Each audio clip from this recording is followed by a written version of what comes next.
So I've been thinking about this issue about why atheists are disliked within, the world in America, or not trusted. And I think it comes down to a few different things. That if you define yourself as an atheist, you're really not explaining what you're about or what you really believe or how you think or feel about the world. And the other thing is your answer to a particular question.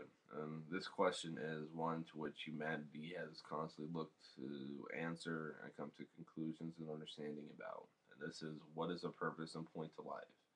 And atheism is a really, really simplistic answer, which is, there is no point to life, or shit happens, or my point to life is to be disassociated from those people's point to life. And that does have a certain level of distrust, because you're like, well, how can you, and it's just inherent with the basic understanding. If you think life is pointless, how can you see the value in life, or how can you see the value of the individual if you think life is pointless? And it is true on a very much so basic level that if you see no point to life, how can you understand a certain level of morality, a certain level of this or that or the other? It's because society generally structuralizes morality to a point to which we grow up and understand it and have a certain set rules and doctrines. The reason you get serial killers is that people are disenfranchised from society and come to a point position of understanding societal normality and rules and laws, and coming to um, a fracture of perspective of this acceptability, or they understand it completely and just like, huh, I can manipulate the shit out of this, move, ha ha. I think atheists kind of get a bad rap because of the fact because you don't think that there is a point to life, at least initializing that you don't have a point to life, period. But I'm definitely a theist or a deist. I'm one of those definitely. Um, I believe in God. I'll just put it like that. Yeah, and I do believe in God, and I think having hope of life, or having this question be answered, or at least try to be answered by people like, is there a God, is an endeavor that's worth a person's life.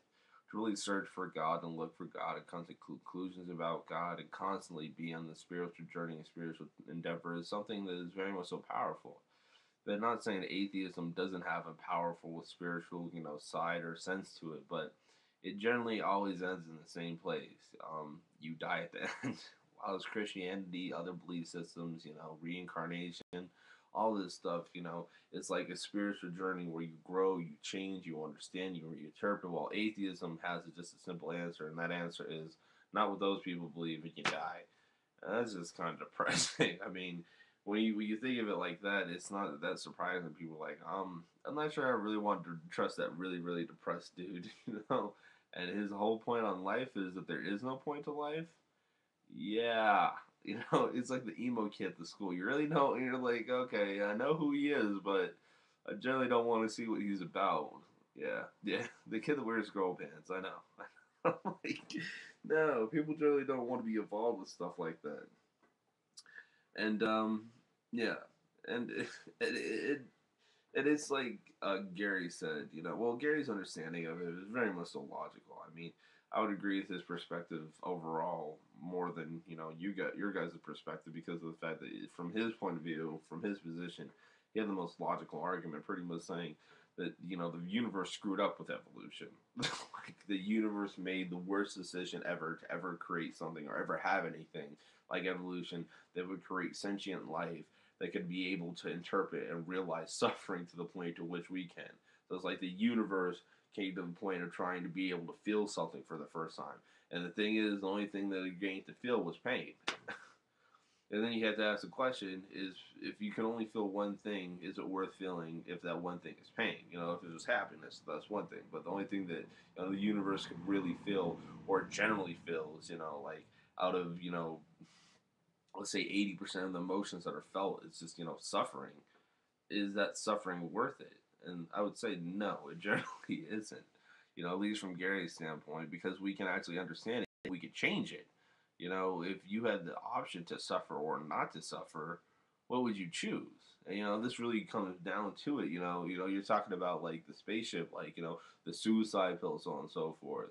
But if you could have an option of being born and suffering in extreme agony, or just not being born at all, what would you choose? I mean, seriously, and that's kind of what Gary's point is, that we're just born to suffer, and that's it, and that it'd probably be better if we were never born at all. So that's the whole position on point. I think Gary's trying to make it as logical. And I think that Thunderfoot didn't even understand half of it, but yeah. I said I was gonna stop hating on Thunderfoot. I'm not a troll, by the way. I just have, a couple issues with atheism that atheists just completely ignore and blow off. And this is the only place that atheists are really having a conversation. But yeah. So what else was I gonna say? Oh yeah, and I just want to differentiate my position from Gary's position. I'm a humanist, so I believe in the benefit of all humanity. I think that there's something very much so positive with it.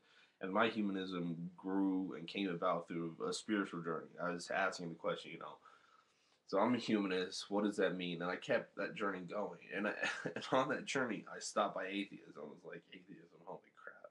I might be right. Because it seems like most of the stuff in the world is human made and human designed. Even religion and even a lot of spirituality, so on and so forth, is human made. So maybe there is no God.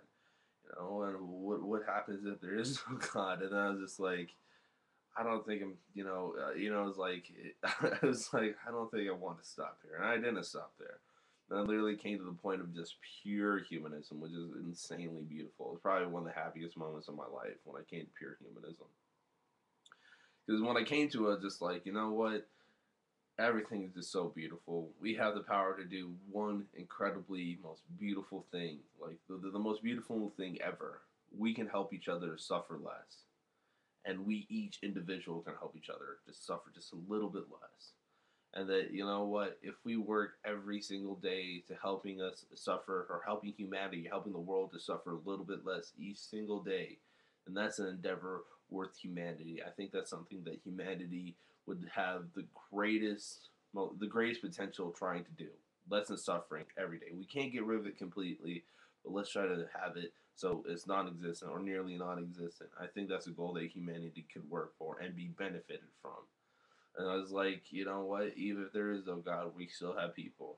There's still people here, and it's still incredibly beautiful. And I'm happy I didn't lose my belief in God either. I'm happy I didn't close that door, because if I closed that door, I would have missed out on something that was incredibly awakened, incredibly spiritual, and brought me to a huge level of belief. And I'm very much so happy that I didn't close the door on God. But atheists just can't have a hard time seeing the value in it. I mean, and if you look at all these comments and if you look at some of the comments that these atheists leave, they're just freaking malicious, malice.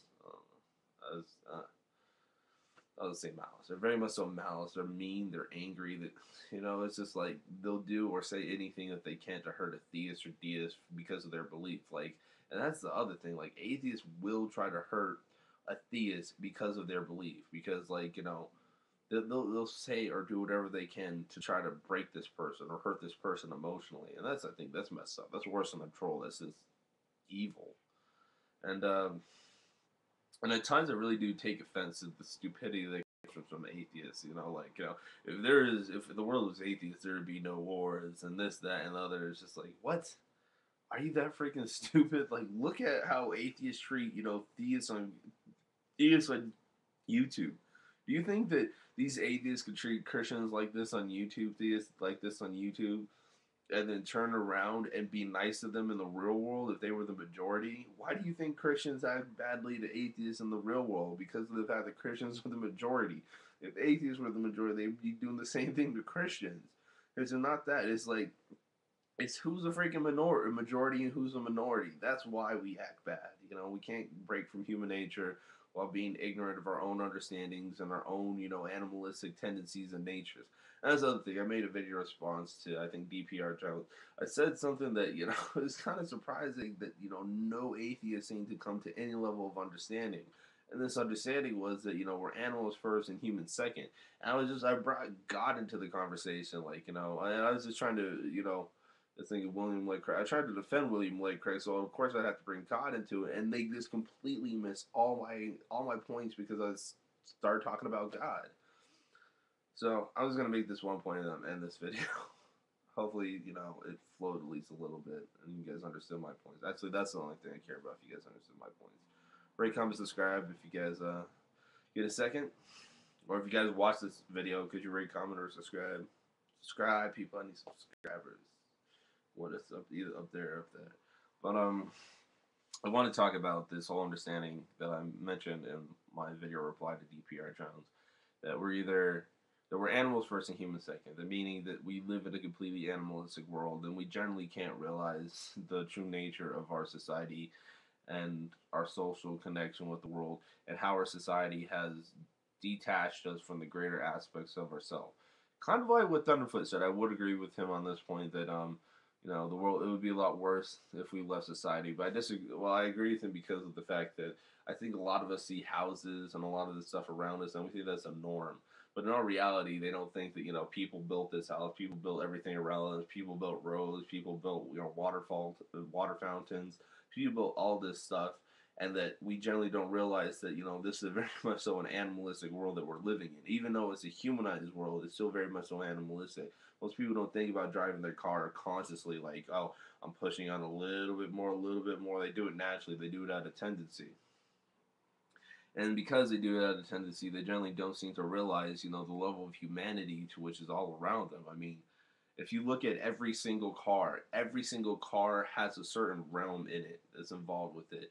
Certain people that been in the car, certain people that know the car, certain people that live and drive the car every day, and there's a whole entire world that's within that single little car. And that the world, that realm is only becomes aware to us is when we pretty much step away from the animalistic steps or the animalistic humanity or society to which we're involved in, and say, whoa, like right now, I'm looking at a computer, I'm making a video on YouTube, and this whole world is around me. Like, it's insane. Like, this is all very much so artificial.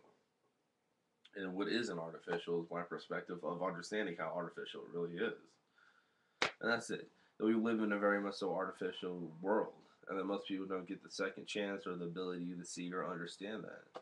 So, yeah, that was my point I was making in the last video, and that God, we're kind of connected with this artificial world, and that God doesn't want us to be so involved with this artificial world, 24/7. God wants to be involved with God, be connected with God, and it's because of the fact that we're so connected with this artificial world that sin comes about and evil comes about, because of the fact that we're so deep in it that we can't take a step back and say, this computer is very much so artificial. The internet's very, very artificial. All this stuff that humanity has created that we think of norms is all very artificial. What is it artificial stuff like breath, freaking the trees, breezes, that's not artificial. Life is not artificial. So yeah. I hope you guys enjoyed the video. Rate, comment, subscribe, rate.